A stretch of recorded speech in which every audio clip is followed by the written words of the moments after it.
Imagine ruling the most powerful nation on Earth for centuries, controlling 1/3 of the entire world's wealth, with foreign kings literally begging to trade with you. Now imagine watching it all collapse because of one plant. Not guns, not bombs, not some super weapon. A flower, a single flowering plant brought your entire civilization to its knees. This isn't fantasy. This is the story of how opium destroyed China's greatest empire.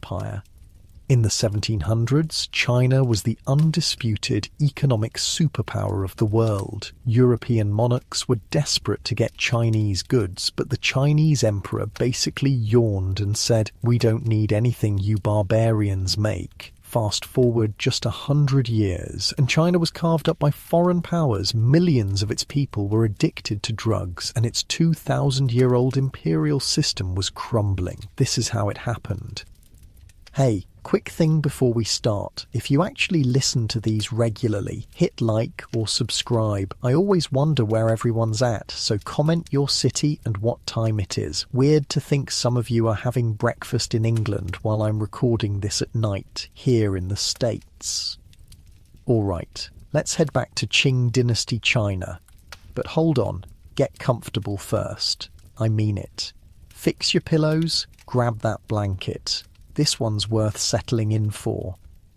The year is 1800. Dawn breaks over Canton Harbour in southern China. Your eyes crack open to darkness inside the small room you've rented near the waterfront. The overwhelming smell of salt water, spices, and humanity drifts through the window. Outside, the sound of shouting merchants, creaking wood, and clanging metal fills the air as ships from across the world unload their goods. Unlike your modern memory foam mattress, you're lying on a wooden platform with a thin mat that does absolutely nothing to cushion your aching back. It's already hot, humid as hell, and you haven't even gotten up yet. You're in Canton, the only Chinese port where foreign merchants are allowed to trade, and let me tell you, there's no place on earth with more money flowing through it right now than this city. Hold up, you might be thinking. I thought European countries were the richest in the world during this time. That's what your history textbooks probably told you, but nope. Not even close. China was so economically dominant in 1800 that it produced over 1/3 of everything made on the entire planet. Think about that. One country making 1/3 of the world's stuff. That would be like if the modern United States, Japan, and Germany's economies were all combined into one superpower. European merchants were literally begging to be allowed to trade with China, and China's response? Basically, yeah, we're good, thanks. The Chinese emperor viewed the Western kingdoms as barbarian states with nothing of value to offer the Middle Kingdom.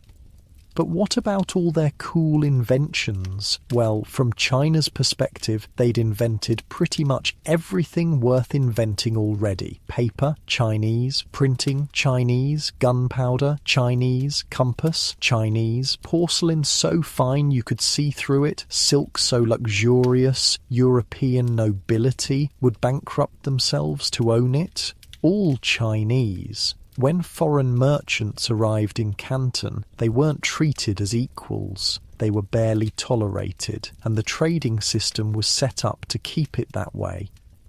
Listen up, here's how this works, a local official explains as you watch Western merchants arrive. Foreigners can only trade in Canton, nowhere else in our vast empire. They can only live in these specific buildings outside the city walls called factories. Not actual factories, but trading houses.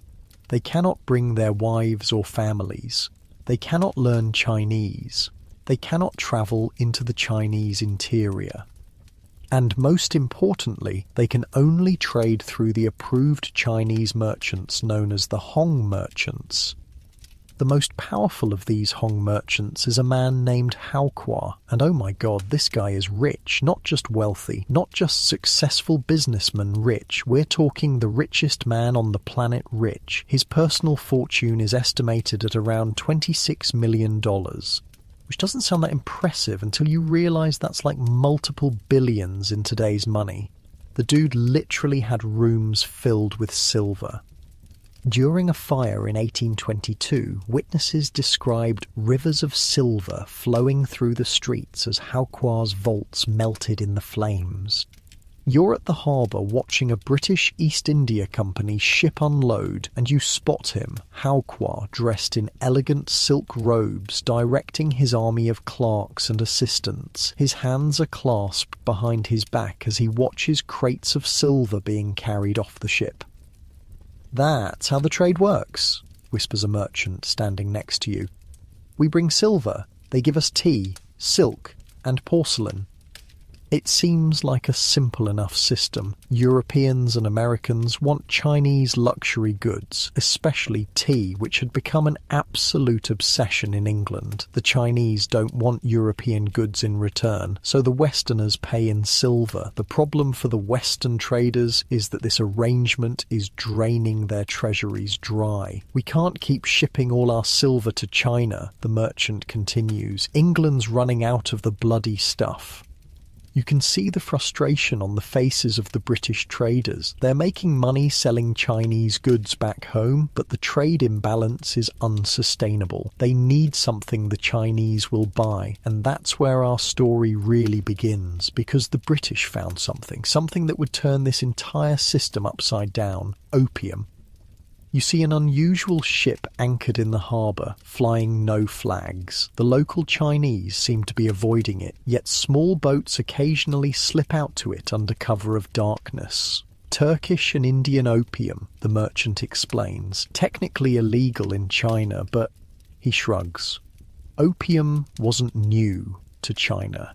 It had been used medicinally for centuries, usually eaten or drunk as a tincture to treat pain or illness. But something changed when Europeans introduced the practice of smoking it. "Come on," says the merchant, "I'll show you."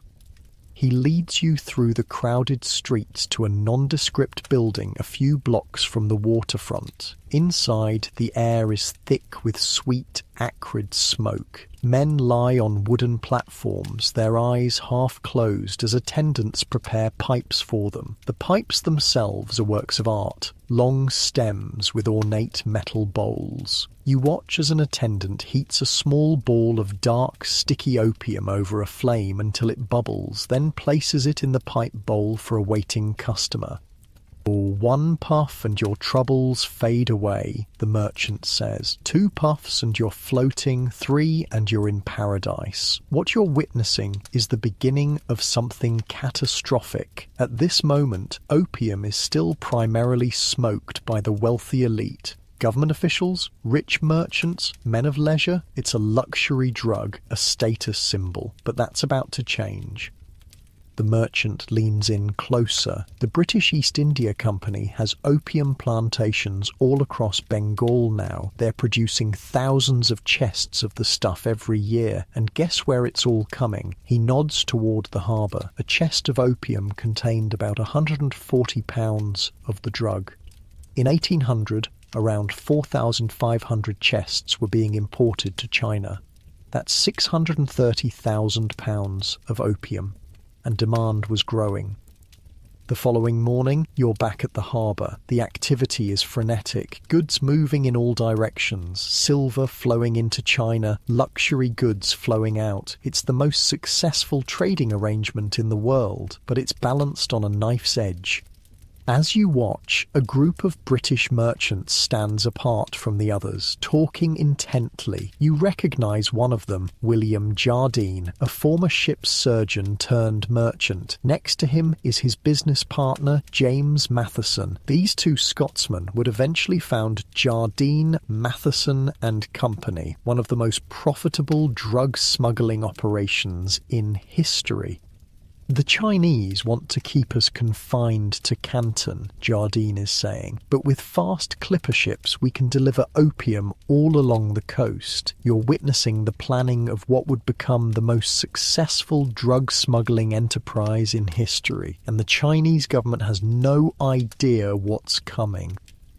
Back in the trading factory, you observe the complex dance of commerce. The Chinese Hong merchants are in a difficult position. They're immensely wealthy, but they're caught between the demands of the imperial government and the foreign traders they deal with. They're responsible for the foreigners' behaviour and are expected to ensure taxes are paid and regulations followed.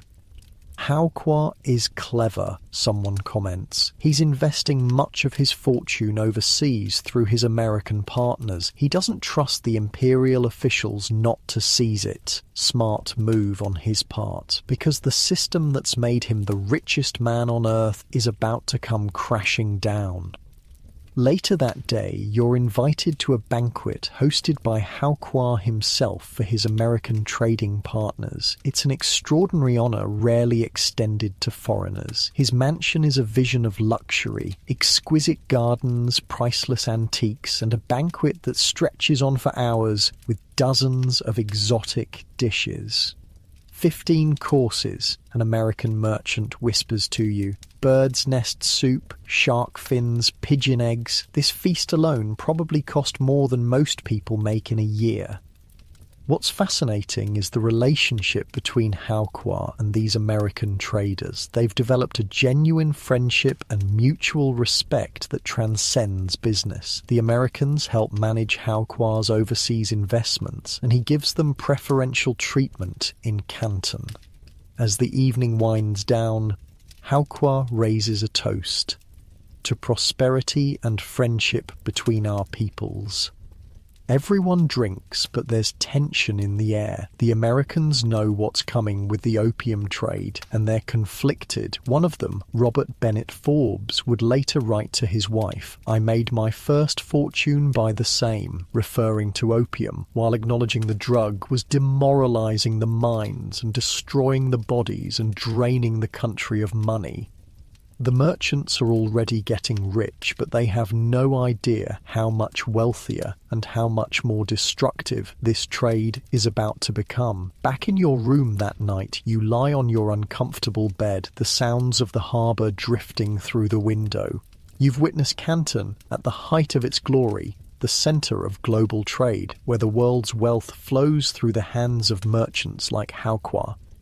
But something fundamental is shifting. The balance of power that has favoured China for centuries is beginning to tilt. In the next decade, the amount of opium smuggled into China will increase tenfold. The drug will spread from the elite to ordinary people across the empire. Silver will begin flowing out of China instead of in. And the emperor in Beijing, thousands of miles away from Canton, will finally realize too late that his great empire faces an existential threat. Not from armies or navies, from a flower, from the milky sap of the poppy plant, processed into a sticky resin that produces the most intense euphoria humans had ever experienced. As you drift off to sleep, the sweet, sickly smell of opium smoke drifts in through your window. All around you, in hidden rooms and behind closed doors, more and more Chinese are taking up the pipe. The addiction is spreading. And with it, the seeds of destruction for the world's greatest empire are being sown. Not with a bang, but with the soft hiss of opium smoke being drawn through an ornate pipe. In the moonlight, ships continue to arrive in Canton Harbour. On their manifests, silver, cotton, wool, but in hidden compartments, thousands of balls of opium ready to be sold to eager Chinese buyers. Each chest of opium is stamped with the symbol of the British East India Company, the very institution that had been granted a monopoly on trade by the British Crown, now the world's biggest drug dealer. You close your eyes, the humidity making it hard to sleep, thinking about how something as simple as a trade imbalance and a flowering plant is about to change the course of human history. Tomorrow, Canton will wake up and continue its business, unaware that the entire system is about to collapse, unaware that this golden age of Chinese prosperity is coming to an end. And it all starts here, with a pipe, with smoke, with dreams, with addiction, with opium. The morning fog hangs over Canton Harbour as a new day begins. 10 years have passed, it's now 1830, and everything has changed. What you're about to witness isn't just the story of a drug taking hold of a nation, it's the tale of how the world's economic order flipped upside down in the span of a single generation. Silver. For centuries, it flowed into China like a mighty river. Now, it's hemorrhaging out, bleeding away at a rate that would give an economist a heart attack. You're probably thinking, how bad could it really be? I mean, it's just some people smoking in back rooms, right? Wrong. Let me paint you the picture. You're walking through a narrow alley in Canton. The smell hits you first, that distinct, sweet, acrid scent of opium smoke that now permeates every corner of the city. You step into what looks like an ordinary tea house, but inside, the scene is anything but ordinary. The room is dim, illuminated only by small oil lamps. The air is thick with bluish smoke that hangs in layers. On wooden platforms covered with bamboo mats lie dozens of people, not just the wealthy merchants and officials you saw a decade ago. Everyone, and I mean everyone. There's a government clerk, his official cap set aside as he takes long draws from his pipe. Next to him is a dock worker, his muscles wasted from months of choosing the pipe over food. In the corner, a woman who once ran a successful silk shop stares vacantly at the ceiling. A Buddhist monk still in his saffron robes lies motionless nearby. What happened here? You whisper to the attendant who's preparing a pipe for a new customer. He shrugs. Cheaper opium, lots of it. Anyone can afford it now. And he's right. In 1820, about 4,500 chests of opium were being smuggled into China annually. By 1830, that number had exploded to nearly 20,000 chests. We're talking about 2.8 million pounds of opium every single year. But here's where it gets truly insane. By 1838, it would reach 40,000 chests. That's 5.6 million pounds of opium flowing into a single country annually. Picture 2,800 tons of drugs. That's roughly the weight of 500 elephants worth of opium entering China each year. Outside the den, you pass a small group of British merchants huddled in conversation. You recognise one. William Jardine, who you saw a decade earlier. He's no longer just a merchant. He's now one of the wealthiest men in Asia. The new clipper ships are magnificent, he tells his associates. 32 days from Calcutta to Linton Island. The Chinese patrol boats can't touch us. His partner, James Matheson, nods in agreement. We've got warehouses full on Linton now. The local smugglers take it from there. Linton Island, just outside Chinese territorial waters, had become an offshore base for the opium trade. Western ships would anchor there, beyond the reach of Chinese law, and transfer their illegal cargo to fast Chinese smuggling boats that would deliver it up the Pearl River to Canton and beyond. It's like they invented DoorDash for drugs, you might be thinking, and honestly, that's not far off. But the real genius, or evil, depending on your perspective, of the Western opium merchants wasn't just their smuggling network, it was how they solved their original problem, the trade imbalance.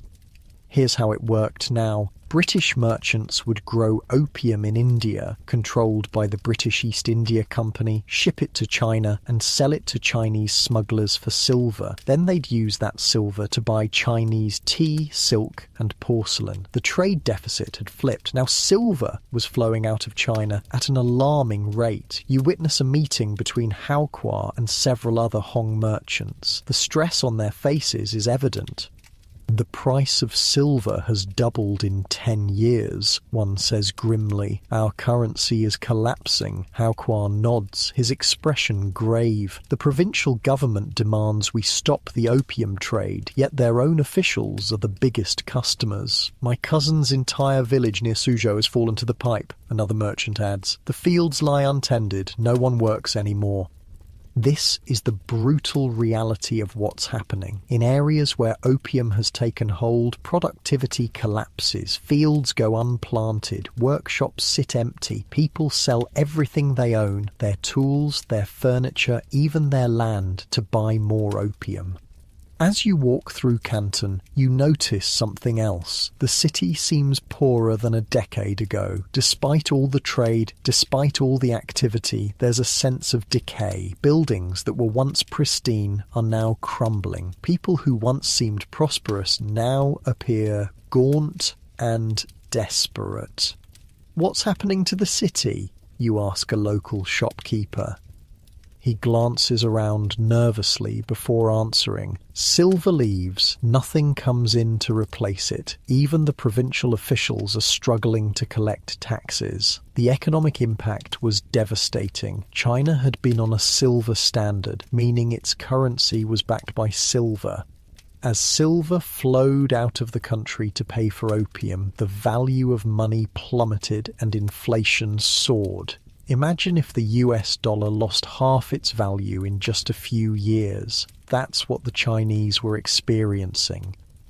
The sun is setting as you make your way to a different part of the city. Here, away from the harbour, you find a modest home where a family is gathering for dinner. The tension is palpable. Father hasn't come home again, a young woman tells her mother as she sets out bowls of rice.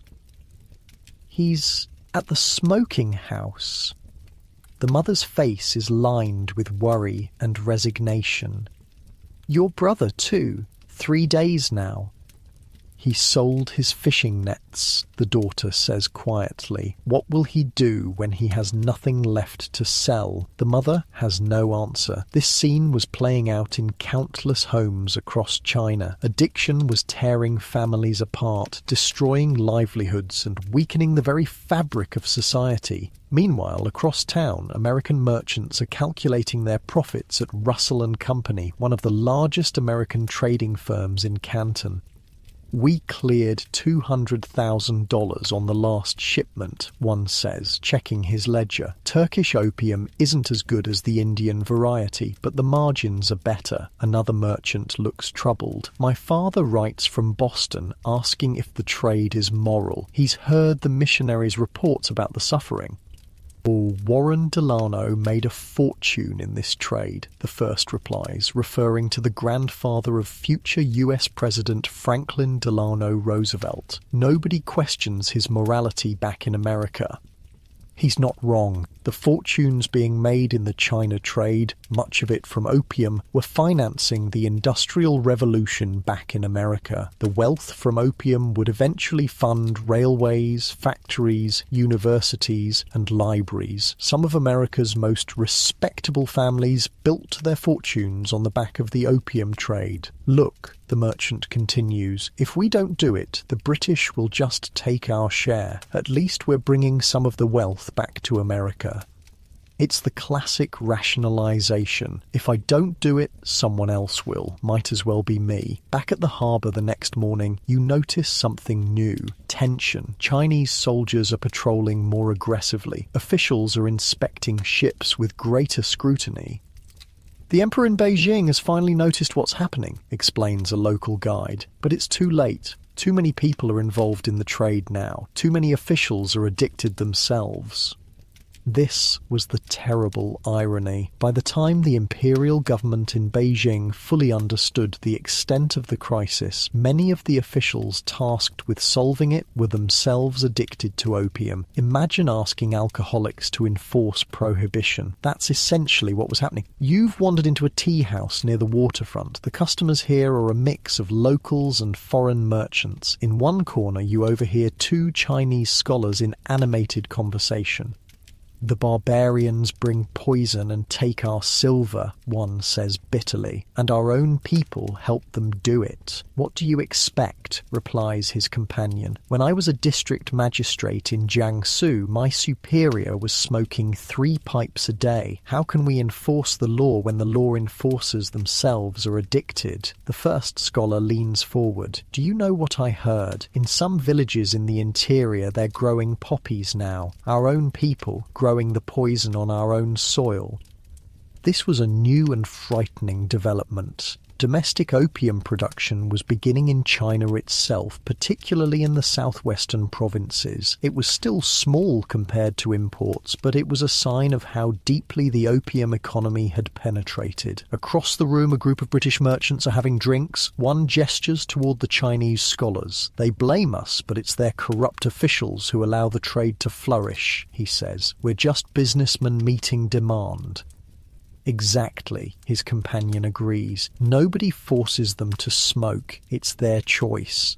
Their choice, a third merchant repeats, though he doesn't meet anyone's eyes as he says it. The hypocrisy was stunning. Back in Britain, opium was regulated and available only as medicine. The idea of opium dens operating openly in London would have been scandalous. Yet the same merchants who would have been outraged by such establishments at home were perfectly happy to profit from them in China. As evening falls, you find yourself near the waterfront again. A small Chinese smuggling boat is preparing to leave, loaded with goods. Where are they going? You ask a nearby porter. To meet the foreign ships anchored at Linton, he explains. They'll bring back opium. Aren't they afraid of getting caught? The porter laughs. The patrol boats? They're paid to look the other way. If one captain decides to actually enforce the law, the smugglers just wait until his shift ends. That night, from the window of your room, you watch as dozens of small boats slip out of the harbour under cover of darkness. They'll return before dawn, laden with chests of opium that will make their way to dens and private homes throughout Canton and the surrounding countryside. The next morning brings news. An imperial edict has arrived from Beijing. The emperor is demanding stronger action against the opium trade. You're in a tea house when you overhear local officials discussing it. The emperor doesn't understand, one says. If we truly cracked down, half the city would rise up in withdrawal pains. And where would we get the money to pay our troops, adds another. Tax collection is already down by half because of the silver crisis. This was the central problem. The opium trade had become so entrenched, so fundamental to the economy of southern China, that stopping it would cause immediate pain, both physical for the addicts and economic for everyone else. Yet allowing it to continue meant watching the country's wealth drain away and its people succumb to addiction. Later that day, you happen upon a Western doctor treating patients in a small clinic near the factories. Most of his patients are Chinese, many showing symptoms of opium addiction. The physical effects are devastating, he tells you between patients. Chronic constipation, loss of appetite, wasting of muscles. But the worst is the dependency. Once addicted, the body can't function without the drug. The withdrawal is excruciating. Vomiting, diarrhea, unbearable pain. Can they recover, you ask? The doctor sighs. Some do, with proper care and support, but most don't have that luxury, and the temptation to relapse is everywhere. As night falls on Canton, the cycle begins again. Smuggling boats slip out to meet the foreign ships. Opium dens fill with customers seeking escape. Silver changes hands, gradually flowing out of China coin by coin, tael by tael. In a luxurious merchant house, Hao Kwa sits alone, writing letters to his American partners about investments overseas. Even he, the richest man in Canton, can see what's coming. The system that made him wealthy is beginning to collapse. He's moving his money out while he still can. This is how empires fall, not all at once in a great battle, but gradually, invisibly, as their wealth drains away and their people lose the will or ability to work, to create, to build. The opium crisis wasn't just affecting individuals, it was eating away at the foundations of Chinese society itself. As you drift off to sleep that night, the sounds of Canton seem different than they did a decade ago. There's an edge of desperation to the city now. The confident hum of the world's greatest trading port has been replaced by something more frantic, more unstable. And in Beijing, thousands of miles away, an emperor sits reading reports of declining tax revenue, increasing addiction, and silver flowing out of his empire. Soon, very soon, he will decide that enough is enough. He will send one of his most capable officials to Canton with orders to end the opium trade by whatever means necessary. But by then, it might already be too late. The damage has been done, the addiction has taken hold, and the stage has been set for a confrontation that will change China and the world forever. The opium wars are coming. The weather has turned in Canton. Storm clouds gather over the harbour as a new officials' procession winds through the streets. It's March 1839, and everything is about to change again. Word spreads through the city like wildfire. Lin Zexu has arrived. Lin Zexu, the emperor's chosen one, his most trusted official, sent with a single mission: end the opium trade. At any cost. You're standing in the crowd as his procession passes. Banners wave, drums beat, and imperial guards clear the way. At the centre of it all is a sedan chair carried by 8 men. Through the silk curtains, you catch a glimpse of the man who's about to shake the foundations of the greatest drug trade in history. Commissioner Lin isn't what you expected. He's not a fierce warrior or imposing figure. He's a scholar, a 54-year-old civil servant known for his incorruptible character and brilliant mind. But there's something in his expression, a steel-hard determination that sends chills down your spine. "He looks ordinary," whispers someone next to you, but they say even the most corrupt officials tremble when he arrives in their district. "The Emperor chose well," another replies. "If anyone can stop the foreign poison, it's Lin." The crowd's reaction is mixed. Hope mingles with fear, because everyone in Canton knows what's coming: confrontation. After decades of allowing the opium trade to flourish, the imperial government has finally decided to act, and not with half measures or easily bribed local officials. This time they've sent their best.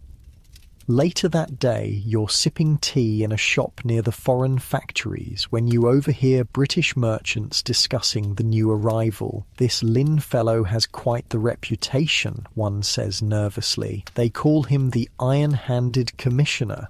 "Bah!" scoffs another. "We've seen these crusaders before. A few well-placed bribes and he'll look the other way like all the rest."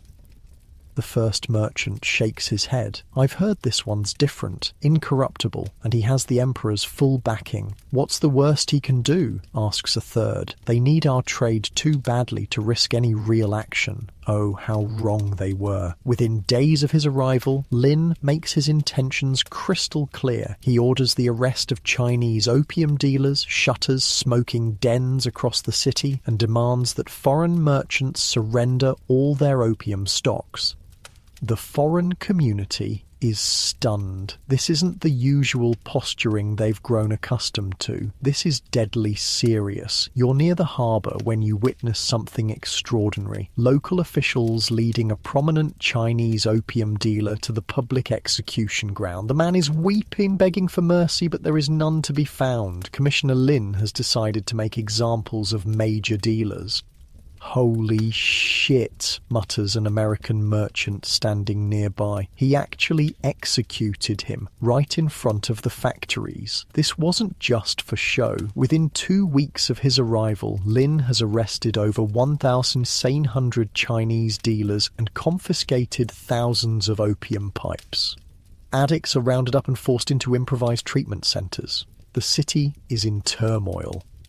But the biggest shock comes when Lin addresses the foreign merchants directly. He issues an ultimatum: surrender all opium within 3 days or face severe consequences. To drive his point home, he has the factories surrounded by Chinese troops. He can't be serious, you overhear one British merchant say to another. There must be 20,000 chests in the harbour, worth millions of pounds sterling.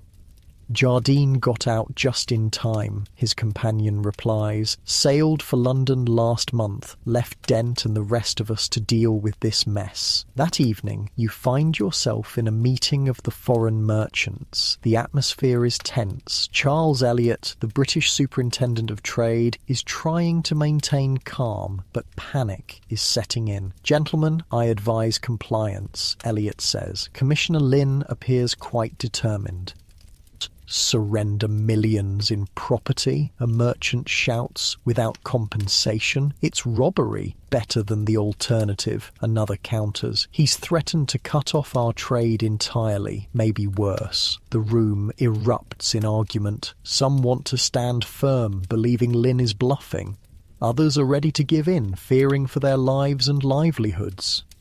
What these merchants don't realise is that Lin has come prepared for resistance. He's studied the foreigners carefully. He's even written a letter to Queen Victoria herself, appealing to her moral character. I've heard that in your honourable country the smoking of opium is strictly forbidden, his letter reads. Since it is not permitted in your own country, then even less should you let it be passed on to harm other countries. How can you bear to make profit from harming others?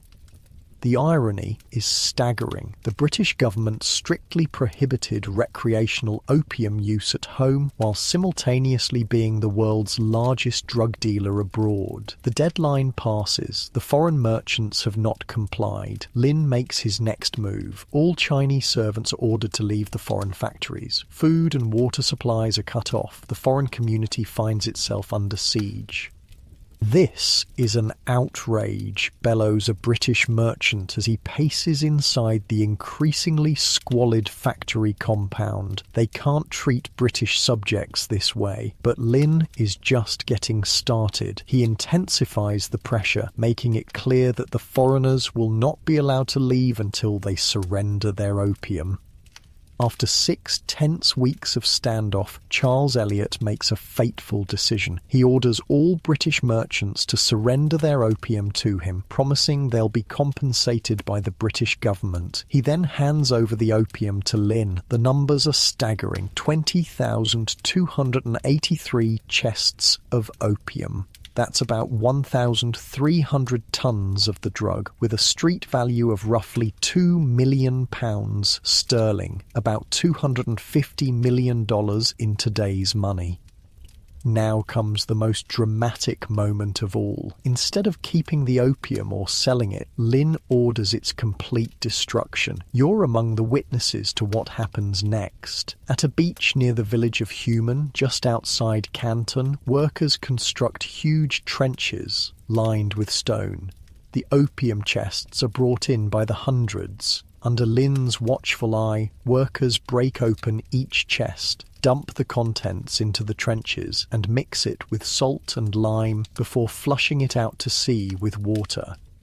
"My God," whispers a British merchant watching from a boat offshore. He's actually destroying it all, not selling it, not storing it, destroying it. The process takes 23 days. More than 500 workers labour from dawn to dusk, and when it's over, the largest stash of illegal drugs ever seized in history has been completely eliminated. Lin doesn't stop there. He writes to the Emperor, reporting his success, but also warning that the foreigners might seek revenge. He begins strengthening coastal defences, preparing for what he fears might come next. His fears are well-founded. When news reaches London that British property has been confiscated without compensation, there is outrage, not at the drug dealers, but at the Chinese government for interfering with legitimate trade. The British Foreign Secretary, Lord Palmerston, is particularly incensed. The Chinese, he declares, must be taught that they cannot injure British subjects with impunity. Back in Canton, the foreign merchants are seething. They've been humiliated, confined to their factories, and forced to surrender valuable property. But more than that, their profitable trade has been disrupted. This cannot stand, Jardine tells his business associates back in London. The Chinese must be taught a lesson, preferably with British warships. Jardine and other merchants begin lobbying the British government for military action against China. They frame it not as a defence of the drug trade, but as a matter of national honour and free trade principles. Meanwhile, Lin Zexu believes he's won. The opium has been destroyed. The message has been sent. Surely now the foreigners will obey Chinese law. How wrong he was. The destruction of the opium at Human was not the end of the crisis. It was merely the spark that would ignite a much larger conflagration. You're in a tea house near the waterfront when you overhear Chinese merchants discussing the situation. Commissioner Lin is a great man, one says. He did what no one else dared to do. But at what cost, asks another. The foreign barbarians are angry. There's talk of warships coming. Let them come, says the first. What can their tiny kingdom do against the might of the Celestial Empire? This was the fatal miscalculation. The Chinese still believed they were the centre of the world, the greatest power on earth. They had no idea how far they'd fallen behind militarily.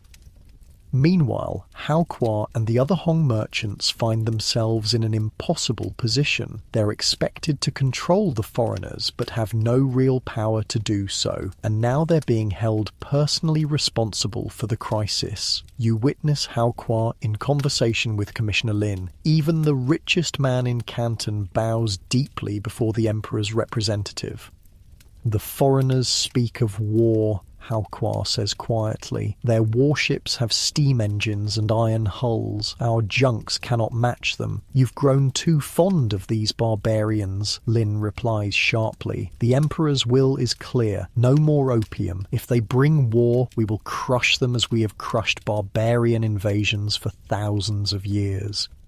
Hao Kwa doesn't argue further, but his expression speaks volumes. He knows something Lin doesn't. The balance of power has shifted. China is no longer the technological and military superpower it once was. As summer turns to fall in 1839, tensions continue to rise. Small skirmishes break out between British and Chinese ships. Each side blames the other for provocation.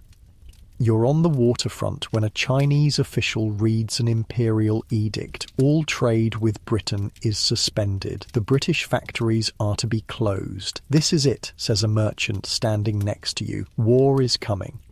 And he's right. Back in London, Lord Palmerston has convinced Parliament to send an expeditionary force to China. Officially, it's to protect British lives and property. Unofficially, it's to force China to compensate the opium merchants and accept British trade on British terms, including the opium trade.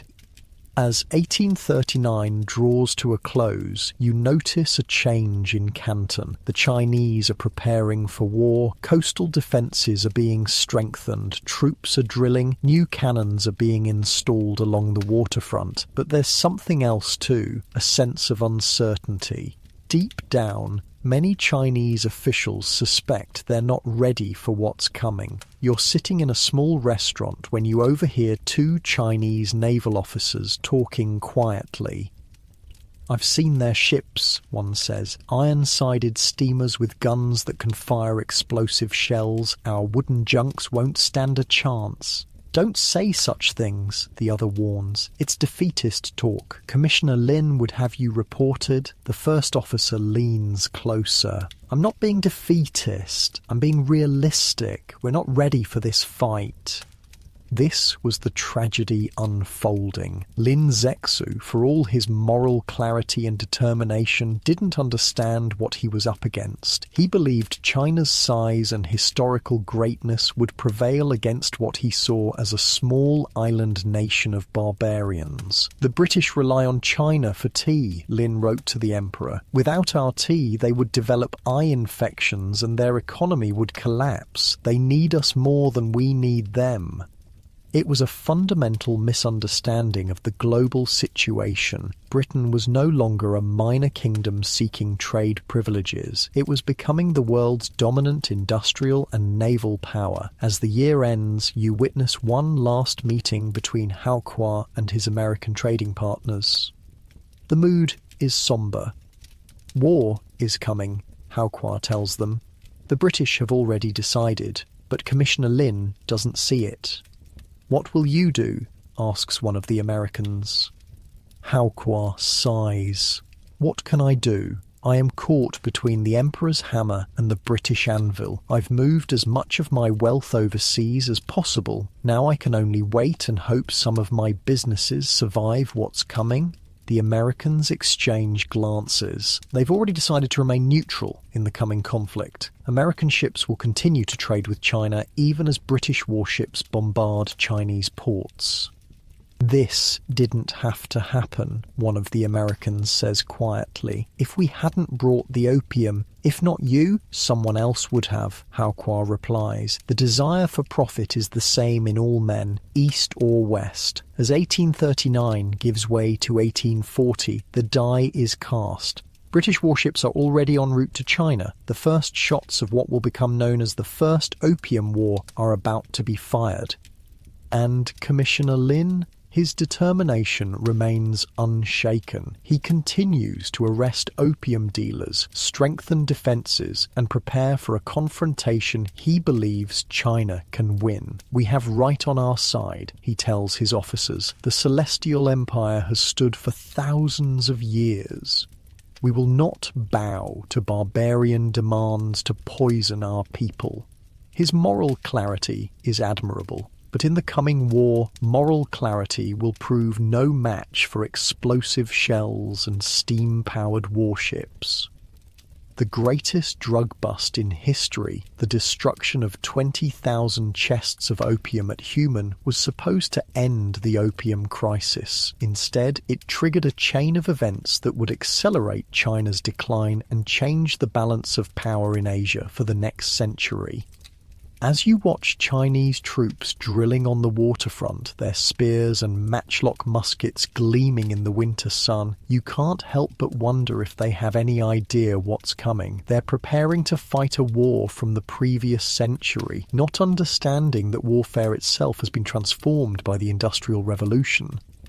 The same technological gap that allowed Britain to mass-produce opium in India and transport it efficiently to China would now be turned to military purpose, and against that industrial might, even the largest empire on earth would find itself helpless. The stage is set, the British are coming, and China is about to learn a terrible lesson about how the world has changed while the Middle Kingdom remained isolated behind its walls of tradition and pride. The war that would transform China forever was about to begin. June 1840, the quiet fishing village of Dinghai on Zhoushan Island wakes to an otherworldly sight. 24 British ships have appeared on the horizon overnight like monstrous sea creatures. 16 warships bristling with cannon, 4 armed steamers belching black smoke, 4 supply vessels. The Chinese coastal defenders stare in disbelief. They've never seen ships that can move without sails, never witnessed vessels made of iron instead of wood, never imagined cannon that can fire explosive shells over distances their own guns can't hope to reach. "What are those devil ships?" whispers a young Chinese soldier, gripping his spear. His commander has no answer. How could he? Nothing in thousands of years of Chinese military history has prepared him for what's coming.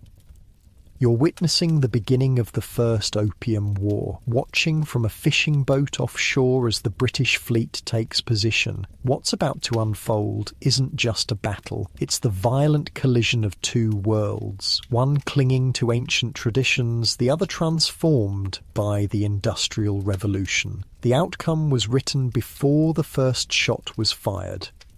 The British commander, Captain Charles Elliot, sends a message to shore: surrender or face bombardment. The Chinese commander refuses. He has his orders from Commissioner Lin and the Emperor himself. No compromise, no surrender. At noon, the British open fire. The sound is unlike anything the Chinese defenders have ever heard. Not just the familiar boom of cannon, but the shriek of explosive shells, a weapon they've never encountered. The British guns aren't firing solid balls. They're launching hollow iron projectiles filled with gunpowder that explode on impact, sending lethal fragments in all directions. "They can't possibly hit us from that distance," says a Chinese officer standing atop the coastal fort. Those are his last words. A British shell strikes the fort's wall directly below him. The explosion tears through stone and flesh with equal ease. When the smoke clears, the officer and a dozen defenders are gone. Just gone. The bombardment continues for hours. By evening, the Chinese coastal defences are in ruins. The British land marines and soldiers who quickly overwhelm the remaining defenders. Dinghai falls with barely a fight. "This is impossible," mutters a captured Chinese officer. How could barbarians defeat the forces of the Celestial Empire so easily? He's about to learn that his empire isn't as celestial as he believed. The British move methodically up the coast, capturing one port after another with minimal casualties. Their strategy is simple but devastating. Use naval power to bombard coastal defences from a safe distance, then land troops to secure the area once resistance has been broken. In the grand halls of Beijing, the emperor receives the news with disbelief. How can a small island of barbarians challenge the might of China, he demands of his advisers. We outnumber them 100 to 1. A brave official steps forward. Your Majesty, their weapons are different. Manastam. Different. Our brave soldiers fight with swords and spears. The barbarians have machines that breathe fire and iron ships that move without wind. The emperor's face darkens. You speak of them as if they are gods, not men. Are you suggesting the Celestial Empire cannot defeat these merchants?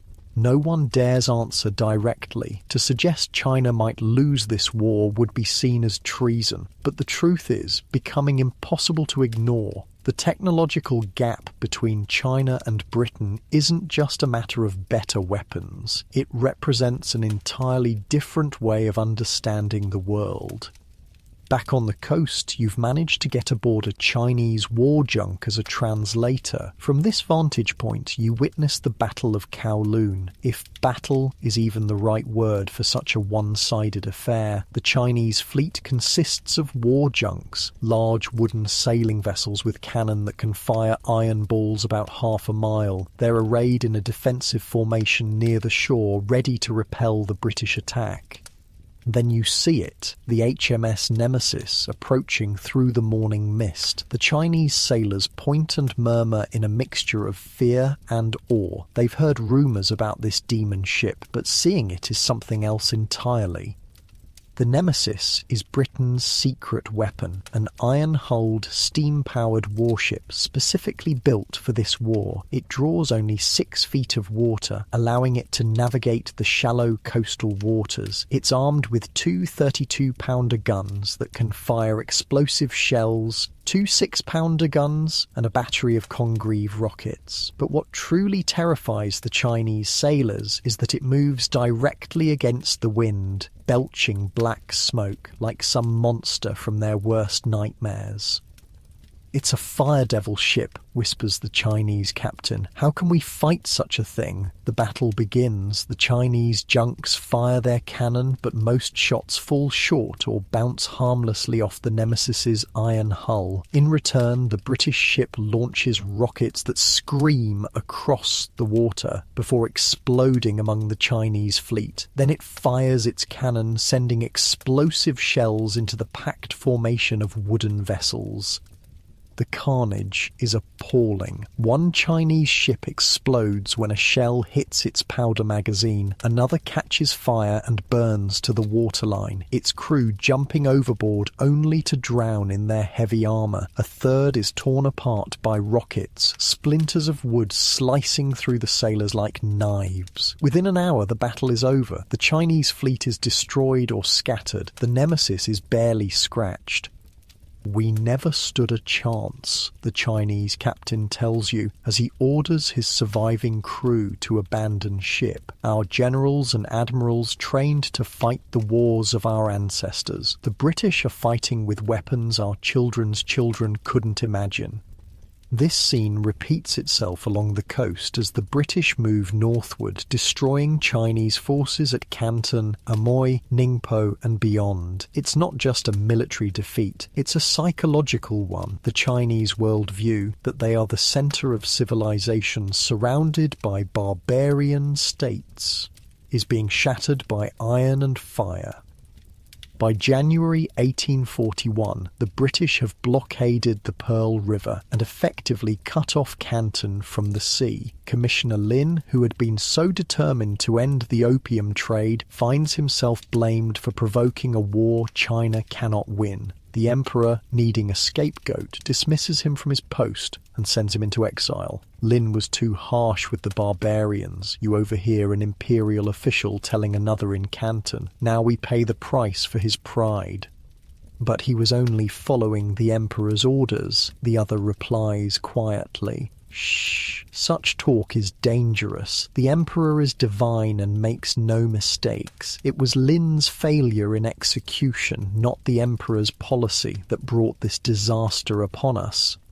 This kind of delusional thinking was common among the imperial court. Unable to accept that China had fallen behind the West technologically, they sought explanations that preserved their worldview, blaming individuals rather than recognizing systemic failures. Meanwhile, the war continues. In February 1841, the British launch a major attack on the Bogue forts guarding the approach to Canton. These are China's strongest coastal defences, with hundreds of cannon and thousands of troops. You watch the battle from a hillside overlooking the forts. The Chinese have positioned their guns well, with overlapping fields of fire covering the narrow channel. If any attack could be repelled, surely it would be here. The British begin their assault at dawn, but instead of a frontal attack, they land troops on the hills behind the forts, a basic flanking manoeuvre that somehow the Chinese commanders never anticipated. While the Chinese guns point uselessly out to sea, British soldiers attack from the rear. "They're behind us," a Chinese officer shouts in panic. "How did they get behind us?" By noon, the British flag flies over the forts. Over 400 Chinese soldiers lie dead. British casualties, 38. The pattern becomes painfully clear. It's not just superior British technology that's winning this war. It's superior tactics, training, and a fundamental understanding of modern warfare that the Chinese military simply doesn't possess. In May 1841, the British capture the city of Canton itself. Rather than occupy it, they extort a ransom of $6 million silver from the local authorities to spare the city from destruction. The payment is made. The British withdraw to their ships, but the message has been sent. China's greatest trading port can be taken or spared at the whim of foreign powers. You're in a tea house in Canton when news arrives that the British fleet has sailed north, carrying the war into new territory. The locals are both relieved and humiliated. "At least they're gone," says one merchant. "Yes, after taking enough silver to bankrupt the province," another replies bitterly, "and they'll be back. They know we're defenceless now." The merchant spits on the floor. "Where is our mighty army? Where are the imperial bannermen who were supposed to protect us from barbarians?" An old man in the corner speaks up. I fought the Mongols as a young man. We had the same weapons they did. Bows, swords, spears, man against man. But these British, they don't fight like men. They fight like demons with fire and thunder. How can flesh stand against such things? This was the reality China was facing. Its military, once the most powerful in Asia, had stagnated while the West had revolutionized warfare. The gap wasn't one that could be closed quickly or easily. The British fleet continues north, attacking and capturing key coastal cities. Ningpo falls in October 1841. Hangzhou follows. By June 1842, British ships have reached the Yangtze River, China's great waterway and the heartland of the empire. This was unprecedented. No foreign power had penetrated so deeply into China in centuries. The psychological impact was devastating. If the British could sail up the Yangtze with impunity, nowhere in China was truly safe. In August 1842, British warships appear before the great city of Nanking, now Nanjing, just 200 miles from the imperial capital of Beijing. The message is clear: surrender or the British will march on the capital itself. The emperor, finally recognizing the severity of the situation, sends representatives to negotiate peace. The British, their point made, agree to talks. What follows is the Treaty of Nanking, the first of what the Chinese would later call the unequal treaties that carved up their nation for foreign interests. You're present as Chinese and British officials gather aboard the HMS Cornwallis to sign the treaty. The contrast between the two delegations is striking. The British are confident, even casual, knowing they hold all the cards. The Chinese officials are solemn, their faces masks hiding their humiliation. The terms are read aloud. China will pay an indemnity of 21 million silver dollars, an astronomical sum that would cripple the imperial treasury. Hong Kong Island will be ceded to Britain in perpetuity, the first Chinese territory to be taken by a foreign power. 5 ports, Canton, Amoy, Foochow, Ningpo, and Shanghai, will be opened to British residents and trade. British citizens in China will no longer be subject to Chinese law, but will instead be governed by British law, a concept known as extraterritoriality that effectively places them above local authority. And though not explicitly stated, the opium trade will continue unhindered. As the Chinese officials apply their seals to the document, one turns away, unable to hide the tears streaming down his face. 2,000 years of history, he whispers to a colleague, and we are the ones who must sign away the emperor's sovereignty. The British, for their part, see the treaty as quite reasonable. They could have demanded much more, perhaps even the overthrow of the Qing dynasty itself. Instead, they've settled for terms that secure their commercial interests while leaving the Chinese government intact. A most satisfactory conclusion, the British plenipotentiary Sir Henry Pottinger declares after the signing. Britain and China can now look forward to an era of peaceful and mutually beneficial trade.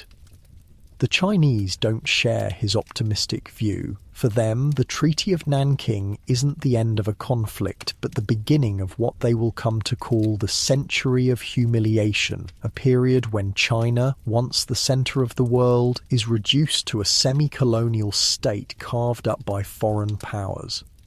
As news of the treaty spreads, reactions among the Chinese are mixed. Government officials blame Commissioner Lin for provoking the war. Merchants hope the restoration of trade will bring prosperity. Ordinary people simply wonder what it all means for their daily lives. In a small village outside Canton, you listen as a teacher explains the situation to his students. The barbarians came with fire ships and thunder weapons, he says. Our brave soldiers fought valiantly but were overcome. The emperor, in his wisdom, has decided to make peace. But teacher, asks a young boy, I heard my father say we lost because our weapons are old. and our generals are corrupt. Is that true? The teacher hesitates. To speak ill of the imperial system is dangerous, but to lie to his students about something so fundamental to their future seems equally wrong. The ways of the Celestial Empire have served us well for thousands of years, he says carefully, but perhaps it is time to learn some of the barbarians' methods, if only to better defend against them in the future. This sentiment that China needed to adopt Western technology while maintaining its cultural essence would become a central debate among Chinese intellectuals in the coming decades. But for now, the immediate reality was one of defeat and humiliation. The First Opium War officially ends on August 29, 1842. British casualties total less than 500, mostly from disease rather than combat. Chinese casualties are never accurately counted, but are estimated in the thousands. More significant than the human cost is the psychological one. China's image of itself as the centre of civilization has been shattered. Its military, once feared throughout Asia, has been exposed as obsolete. Its government, claiming the mandate of heaven, has been forced to submit to barbarian demands. And the opium trade, the catalyst for the conflict, it continues and expands. British ships now legally dock at 5 Chinese ports. Western merchants establish permanent residences, and the flow of opium into China, rather than being stemmed, increases dramatically. In 1839, before the war, roughly 40,000 chests of opium were being smuggled into China annually. By 1858, that number would exceed 70,000 chests, about 4,500 tons of opium flooding into China each year. The addiction that had begun to weaken Chinese society before the war now accelerates, spreading from coastal cities into the interior, reaching every level of society from imperial officials to peasant farmers. As for Commissioner Lin, the man who tried to stop the opium trade, he spends 3 years in internal exile before being rehabilitated and appointed governor of remote Yunnan province. He dies in 1850 while en route to fight rebels in the Taiping Rebellion, an uprising partly inspired by the weakness the Qing dynasty displayed during the Opium War. Decades later, when China begins to reckon with its modern history, Lin will be rehabilitated again, this time as a national hero, a patriot who stood up to foreign aggression and paid the price for his principles. But in the immediate aftermath of the war, he is simply a scapegoat, blamed for a failure that was not truly his. The real failure was systemic, a once great empire that had turned inward, convinced of its own superiority, while the world around it transformed through industrialization and new ideas. The First Opium War lasts just 2 years, but its impact on China will echo for more than a century. It marks the beginning of China's painful transition from ancient empire to modern nation, a transition forced upon it by external pressure rather than internal evolution. And it all began with opium, a flowering plant that generated enormous profits for foreign merchants while feeding an addiction that weakened Chinese society from within. The drug that triggered the conflict continues to flow into China, now protected by treaties and gunboats. The disease has not been cured, it has been legitimized. As you stand on the deck of a ship leaving China in late 1842, watching the coast recede into the distance, you wonder what the future holds for this ancient civilization facing an utterly changed world. Little do you know that the First Opium War is just the beginning. More humiliations await, more unequal treaties, more territorial concessions. And in just 14 years, a second opium war will erupt, driving China even deeper into the abyss of addiction, exploitation, and national decline. The The story of opium and China is far from over. It has only just begun. The ink on the Treaty of Nanking is barely dry, but already China is a fundamentally different place. It's 1843, and you've returned to Canton after a brief absence. The city feels changed. The swagger of imperial officials has been replaced by something more subdued. The British now walk the streets with a new confidence, almost swaggering. "They act like they own the place," mutters a Chinese merchant as a group of British traders stroll past without bothering to acknowledge the locals. And I suppose now they do. His resentment is justified. The Treaty of Nanking might have ended the fighting, but it's done something far more damaging than any cannonball could. It's pierced the heart of how China sees itself. For centuries, millennia, really, China viewed itself as the center of civilization, the Middle Kingdom, surrounded by barbarian states. The emperor was the son of heaven, ruler of all under heaven. Foreign kings were seen not as equals, but as tributary vassals who should rightfully bow before Chinese superiority. And now those barbarians dictate terms from the decks of iron ships. Now the Son of Heaven must surrender territory, pay crippling indemnities, and accept humiliating restrictions on his sovereignty. The true cost of the treaty isn't measured in silver, explains a scholar you meet in a tea house. It's measured in something far more precious, our sense of place in the world. While the British celebrate their victory with champagne in newly established clubs in Canton, the Chinese government faces the grim task of implementing the treaty's demands. The first priority, paying the massive indemnity of 21 million silver dollars. To put this in perspective, the entire annual revenue of the Qing government was only about 40 million taels of silver. The indemnity represented over a year's worth of the imperial government's income. You're at the waterfront when carts loaded with silver ingots arrive under heavy guard. Chinese officials oversee the transfer to British ships, their faces impassive masks hiding their humiliation. "Where did all this silver come from?" you ask a local merchant watching the procession. "Everywhere," he says grimly. "Provincial treasuries stripped bare. Wealthy families encouraged to make patriotic donations, new taxes on already struggling regions."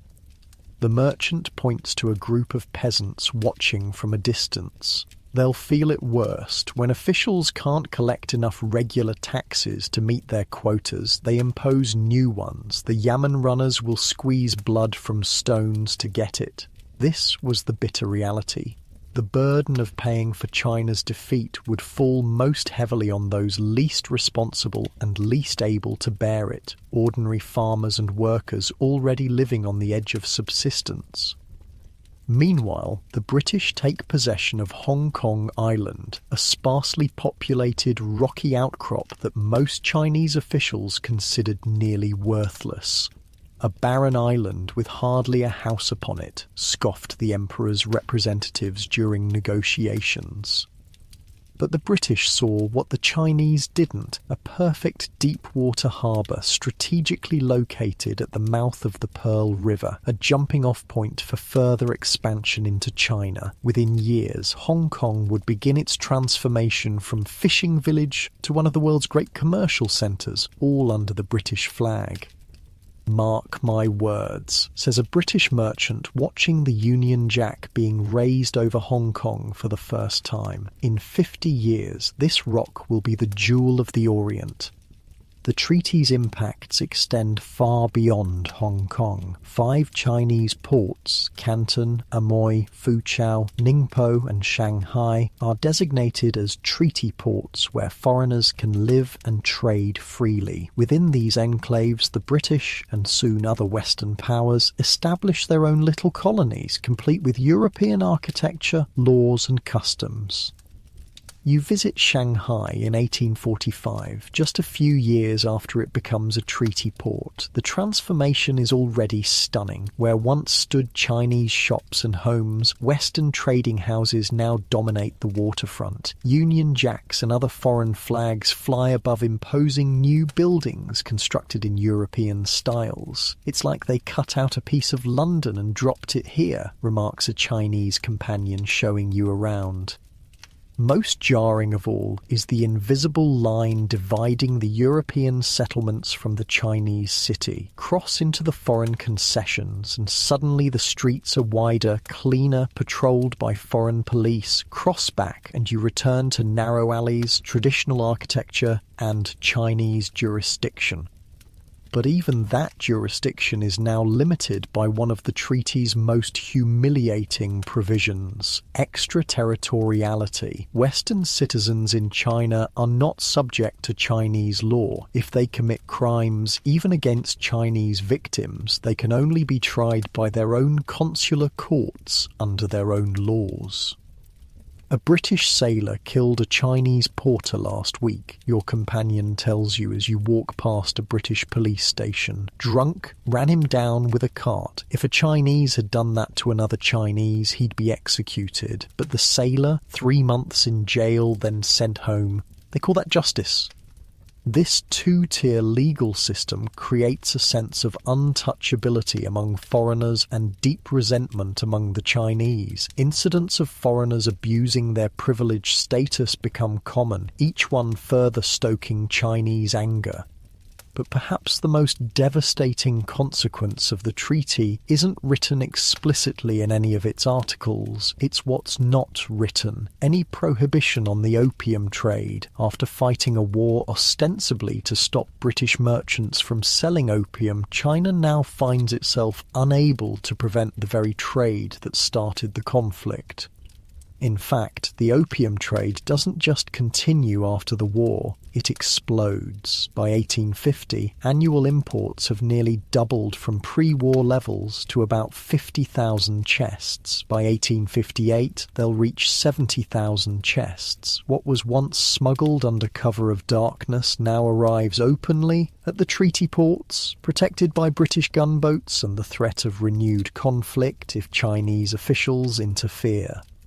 "We fought a war against opium," says a dejected Chinese customs official watching crates of the drug being unloaded in broad daylight. "We lost thousands of men, paid millions in silver, and for what? So they could sell even more of their poison without hiding it."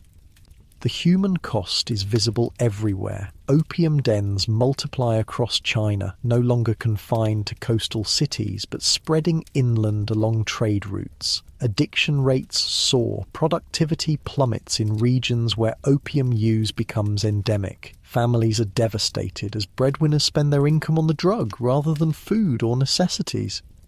You visit an opium den in Shanghai, not one of the luxurious establishments catering to wealthy merchants or officials, but a squalid room packed with labourers and coolies seeking temporary escape from gruelling lives. The air is thick with sweet, acrid smoke. Men lie on crude wooden platforms, their bodies wasted, eyes vacant. Some have been here for days, neglecting work, family, everything but their need for the pipe. Most of these men were dock workers, explains the den's operator, a gaunt man with yellow-stained fingers. Good jobs, good pay, now they work just enough to afford their daily smoke. He points to a particularly emaciated figure in the corner. That one sold his daughter last week, 8 years old, sold her to a brothel for enough silver to smoke for a month. The brutal economics of addiction play out across China. Families sell land that has been in their lineage for generations. Women are forced into prostitution. Men abandon wives and children. The social fabric that has held Chinese society together for millennia begins to fray. And as China struggles with these internal wounds, the external pressure continues to mount. The British, having tasted success, want more. The Treaty of Nanking becomes not an endpoint, but a beginning, the first step in opening China fully to Western economic penetration. Other Western powers, unwilling to let Britain monopolise the China trade, demand similar concessions. The United States secures the Treaty of Wangxia in 1844, granting Americans the same privileges as the British. France follows with the Treaty of Whampoa. Each new treaty further erodes Chinese sovereignty. It's like watching vultures pick at a wounded animal, observes an American missionary witnessing the diplomatic scramble for concessions. The poor beast isn't dead yet, but everyone's already fighting over the choicest parts. Inside the Forbidden City in Beijing, the emperor and his advisors grapple with their new reality. Some advocate reform, arguing that China must learn from the West to defend against it. Others insist on maintaining traditional ways, seeing Western technology as a threat to Confucian social order. This internal debate is overshadowed by a more immediate crisis. The Treasury is nearly empty after paying the British indemnity. Provincial governors send increasingly desperate reports of their inability to collect sufficient taxes from populations impoverished by opium addiction and economic disruption.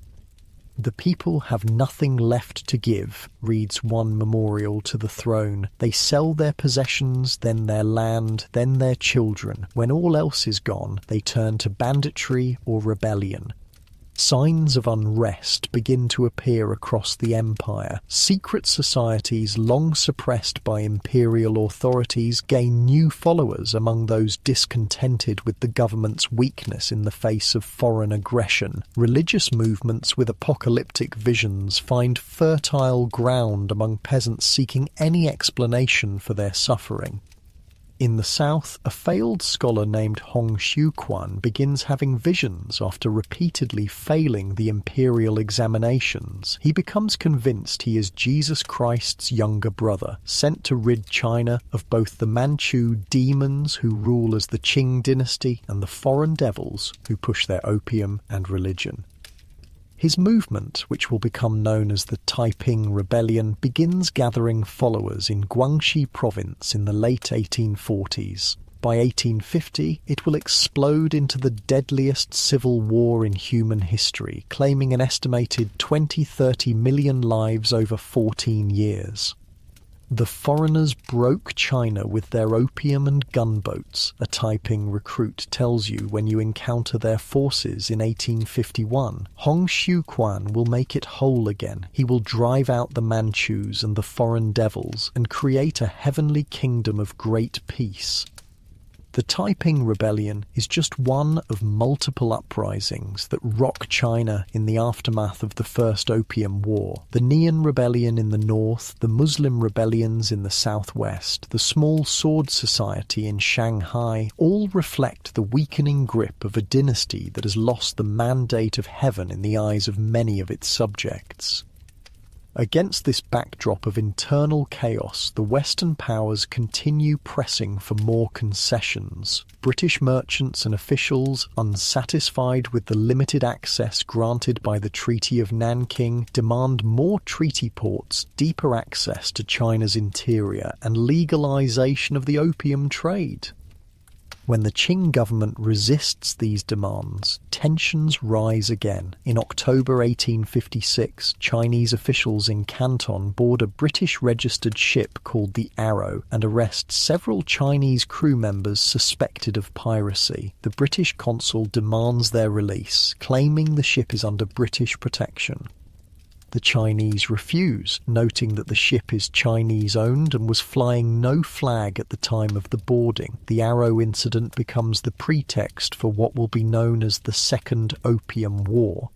"This is absurd," says a Chinese official when you discuss the situation. "They fight a war against us for trying to stop their illegal drug trade. They win, force us to pay millions, take our territory, and now, less than 15 years later, they're ready to attack again. because we arrested pirates on our own soil. He shakes his head in disbelief. How much more can they take from us? The answer, as China is about to discover, is much more. By late 1856, British warships are once again bombarding Chinese coastal defences. This time they're joined by the French, who use the execution of a French missionary as their casus belli. Against the combined might of these industrial powers, China's military, still relying largely on traditional weapons and tactics despite some modernisation efforts, stands little chance. The Second Opium War proceeds much like the first, with Western forces easily overcoming Chinese resistance, but this conflict will prove even more humiliating, culminating in an act of cultural vandalism that scars the Chinese psyche to this day. In October 1860, British and French forces reach the outskirts of Beijing itself, something unimaginable just decades earlier. When the Chinese attempt to negotiate, British envoys are captured and tortured, several dying in captivity. In retaliation, the British High Commissioner Lord Elgin, son of the man who took the Elgin marbles from Greece, orders the destruction of the old summer palace, the Yuanming Yuan. The Yuanming Yuan isn't just any palace, it's the crown jewel of Chinese architecture and art, a vast complex of exquisite buildings, gardens, and priceless artifacts accumulated over centuries. It's to China what Versailles is to France or the Vatican to Italy, a cultural treasure of incalculable value. Over 3 days, British and French troops systematically loot the palace, taking anything portable of value, then burn everything that remains. 200 years of Chinese cultural heritage go up in flames. I had never witnessed such scenes of destruction, writes a French officer present at the looting. One could walk only on precious objects. When news of the destruction reaches the Chinese public, the psychological impact is devastating. It's not just a military defeat or a political humiliation, it's a direct attack on Chinese civilization itself, a statement that even China's greatest cultural achievements are not worthy of respect or preservation. The Treaty of Tientsin and the Convention of Peking that end the Second Opium War impose even harsher terms than the Treaty of Nanking. 10 more ports are opened to foreign trade. Foreigners gain the right to travel in the interior of China. Christian missionaries receive protection for their activities. The opium trade is explicitly legalized. The indemnity dwarfs that of the First War, further draining Chinese resources. And perhaps most symbolically painful, foreign diplomats gain the right to reside in Beijing itself, the sacred capital that had been largely closed to barbarians for centuries. The Son of Heaven must now receive representatives of foreign powers as equals. A final repudiation of the tributary system that had placed China at the centre of its world. By 1860, China has been transformed from the self-proclaimed centre of civilization to a semi-colonial state carved into spheres of influence by foreign powers, its economy distorted by opium, its government weakened both externally by unequal treaties and internally by rebellions. And all of this, the wars, the treaties, the cultural destruction, the social disintegration, can be traced back to those first chests of opium that began flowing into Canton in the late 18th century. A plant, a flower, a drug, the catalyst for the fall of the world's oldest continuous civilization. You stand at the Shanghai waterfront in 1860, watching yet another shipment of opium being unloaded from a British vessel. The drug that was once smuggled in under cover of darkness now arrives openly, protected by international treaties and Western gunboats. A Chinese scholar stands beside you, his expression a mixture of sorrow and resignation as he watches his country's poison being delivered. When future generations write the history of the fall of the Qing dynasty, he says quietly, let them remember it began not with a revolution or a great battle, but with smoke, with dreams, with weakness that spread like a disease through our veins until we could no longer stand upright in the world. He turns to look at you, his eyes clear and piercing despite the destruction around him. Remember what you have witnessed here. Tell others, for this is how empires truly fall, not all at once with a great crash, but slowly, day by day, choice by choice, weakness by weakness, until one day you look up and realize that what once seemed eternal has vanished like morning mist. As night falls over Shanghai, lamps are lit in countless opium dens across the city. Thousands of smokers seek their nightly escape from a reality that grows more unbearable with each passing year. The sweet, acrid smell of opium hangs in the air like an invisible fog, binding the city in shared dreams and shared destruction. And somewhere in the Forbidden City, an emperor who claims the mandate of heaven sits surrounded by luxury, increasingly irrelevant to the forces shaping his nation's fate, as China slides further into what will be known as its century of humiliation.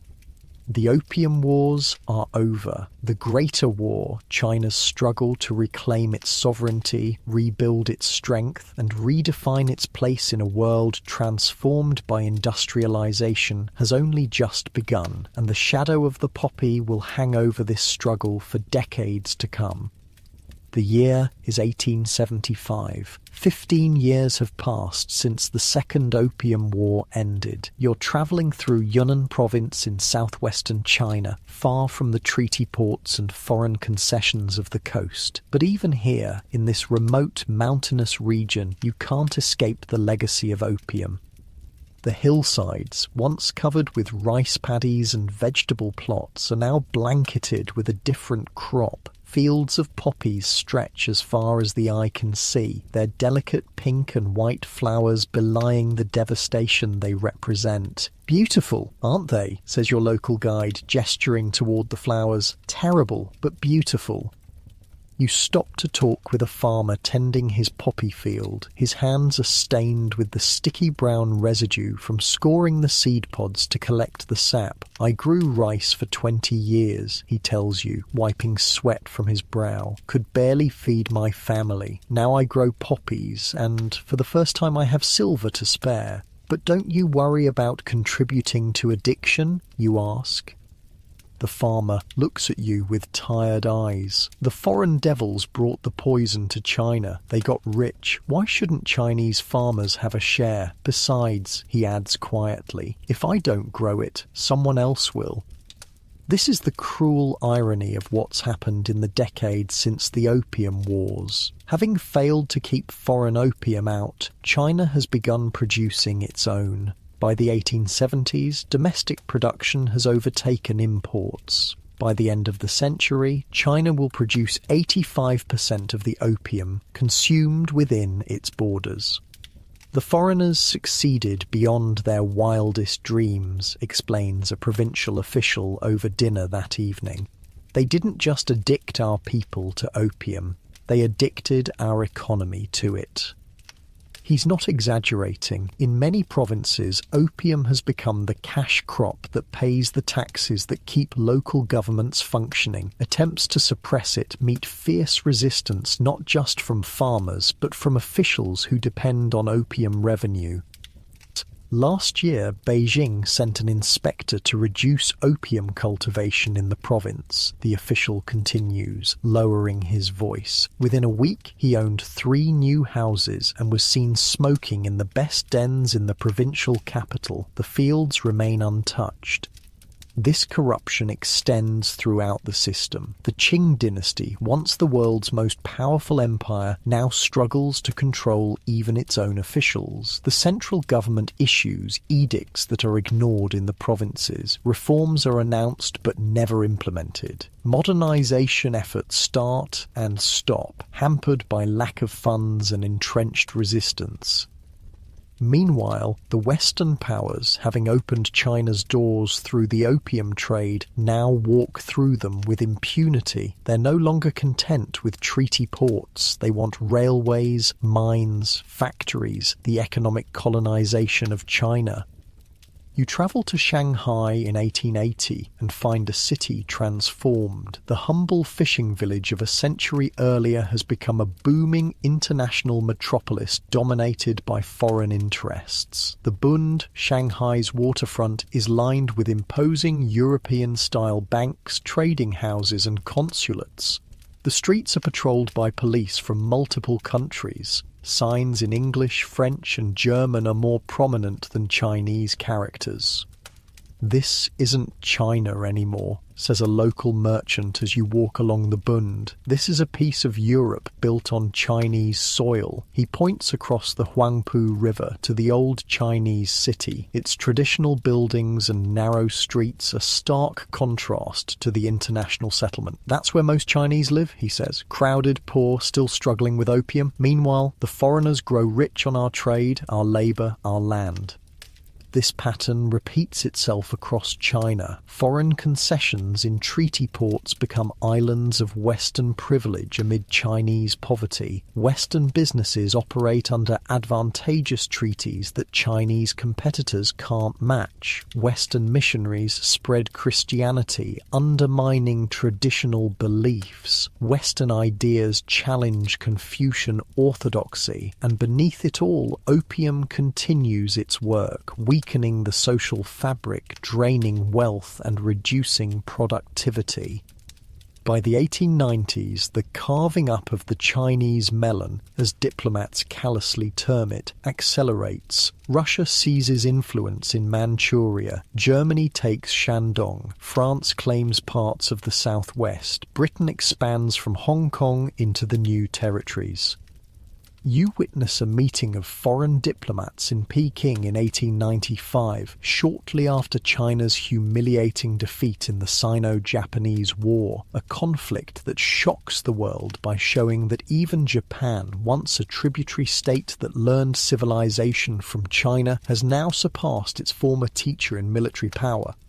"The Chinese government is essentially bankrupt," says a British diplomat, spreading a map on the table. "The dynasty cannot last much longer. We must secure our interests before the collapse." His colleagues nod in agreement as they draw lines across the map of China, dividing it into spheres of influence where each Western power will have preferential rights to develop railways, mines, and other enterprises. "What about the Chinese people?" asks a junior diplomat new to his posting. "Don't they have any say in this?" The others laugh. "My dear boy," says a senior French representative, "China ceased to have a say in its own affairs the moment it lost the Opium War. Everything since has merely been confirmation of that fact." This carving up of China represents the culmination of what began with those first chests of opium. A sovereign nation has been reduced to a geographical space where foreign powers compete for advantage, its government too weak to resist, its people too divided and demoralized to unite in opposition. But beneath the surface, something is stirring. A new generation of Chinese intellectuals, many educated abroad or in Western-style schools, begins to question not just foreign domination, but the imperial system itself. They see the Qing dynasty not as the victim of Western aggression, but as its enabler through corruption, incompetence, and failure to modernize. In tea houses and universities, in secret societies and overseas communities, they debate China's future, reform or revolution, constitutional monarchy or republic, westernization or Chinese essence with Western techniques. One young student puts it bluntly, "The foreigners shot their way in with cannons. We must build our own cannons to shoot them out again." The simmering discontent boils over in 1900 with the Boxer Rebellion, when rural militias rise up against foreign influence, particularly missionaries. Initially supported by the Qing court under Empress Dowager Cixi, the rebellion becomes yet another disaster when a multinational force of 20,000 troops from 8 nations crushes the poorly armed Boxers and occupies Peking. The resulting Boxer Protocol of 1901 forces China to pay yet another crippling indemnity, 450 million taels of silver, more than the government's annual revenue, to be paid over 39 years with interest. Foreign troops gain the right to be permanently stationed in Peking. The final humiliation of the once mighty empire is complete. You're in Shanghai in 1909, talking with an elderly tea merchant who has lived through the entire century of humiliation. Despite his 80 years, his mind remains sharp, his memory clear. I was a boy when the first Opium War began, he tells you, sipping his tea with a slightly trembling hand. I remember the pride we felt, the certainty that the barbarians would be driven back into the sea. How could it be otherwise? We were the Middle Kingdom, the centre of civilization. He gazes out the window at the European buildings dominating the skyline. Now look at us. Foreigners rule our cities. Our emperor is a puppet. Our officials are corrupt. And still the opium flows, though now we poison ourselves rather than being poisoned by others. Is there no hope, you ask? The old man is silent for a long moment. There is always hope, he says finally. China is old. Dynasties rise and fall. Foreign conquerors come and go, but China remains. We have absorbed the Mongols, the Jurchens, the Manchus. Perhaps we will absorb these Western barbarians too, in time. He couldn't know how prophetic his words would prove. Within 2 years of your conversation, the Qing dynasty will collapse. The 1911 Xinhai Revolution will end over 2,000 years of imperial rule. The last emperor, Puyi, just 6 years old, will abdicate. China will begin its long, painful transformation into a modern nation-state.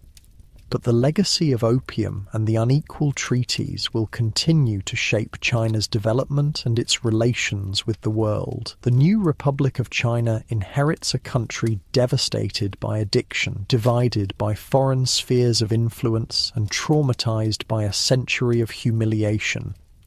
Even as the Republican government struggles to unite the country and resist Japanese aggression in the 1930s, opium remains a problem. Warlords grow rich from taxing the trade. The Japanese promote addiction in areas they occupy. Government efforts to suppress opium compete with the need for revenue and the reality of widespread corruption.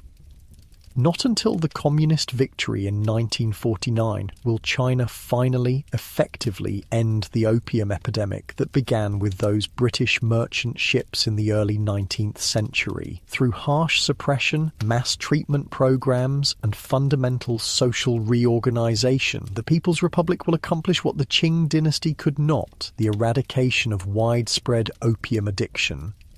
But the psychological scars remain. The century of humiliation becomes a foundational narrative in modern Chinese identity, taught in schools, referenced in speeches, embedded in the national consciousness. The lesson drawn is clear and stark. Weakness invites aggression. China must never again be vulnerable to foreign powers. This brings us back to where we began, a nation that once dominated world trade, that considered itself the centre of civilization, that needed nothing from barbarian states, was brought low not primarily by military defeat, but by a flower, by a drug that weakened it from within while creating the very crisis that led to external intervention. The British writer Samuel Taylor Coleridge, himself an opium addict, once wrote of a stately pleasure dome in Xanadu, ancient China, where Alph, the sacred river, ran through caverns measureless to man down to a sunless sea. His poem captures something of opium's allure, the beautiful dreams that lead to darkness. For China, opium created not pleasure domes but national catastrophe. The sacred rivers of its civilization ran down to a sunless sea of addiction, humiliation, and decline. The celestial empire descended into a century of darkness from which it has only recently begun to emerge. As you lie in your comfortable bed, so different from the wooden platforms of those long-ago opium dens, consider how something as seemingly insignificant as a flowering plant changed the course of world history, how the desire for profit overrode moral concerns, how one nation's weakness became another's opportunity. The story of opium and China reminds us of human frailty, our vulnerability to addiction, whether to substances, power, or wealth. It shows how systems can fail gradually, almost imperceptibly, until suddenly the structures that seemed eternal crumble before our eyes. But it also contains hope. China, after a century of struggle, has reclaimed its sovereignty and rebuilt its strength. The nation that once fell to opium has risen again. Perhaps that's the final lesson of this dark historical tale. Empires fall, nations suffer, but people endure. They learn, they rebuild, sometimes they even forgive, though they never forget. The weight of your eyelids grows heavier as you consider these things. Your breathing deepening naturally as you sink into the comfort of your mattress. Unlike those opium smokers of old China, your dreams will be your own, not those imposed by a drug or a foreign power. And as you drift towards sleep, remember that history's greatest lesson may be simply this: nothing lasts forever. Not empires, not crises, not suffering. The world turns. Night follows, day follows night. And eventually, even the darkest chapters come to an end. Sleep well, knowing you've travelled through one of history's most consequential yet often overlooked stories, how a flowering plant brought low the world's greatest empire, and how the repercussions of that fall continue to shape our world today. The candle of consciousness flickers and dims, the story is told, rest now in the peaceful darkness that follows.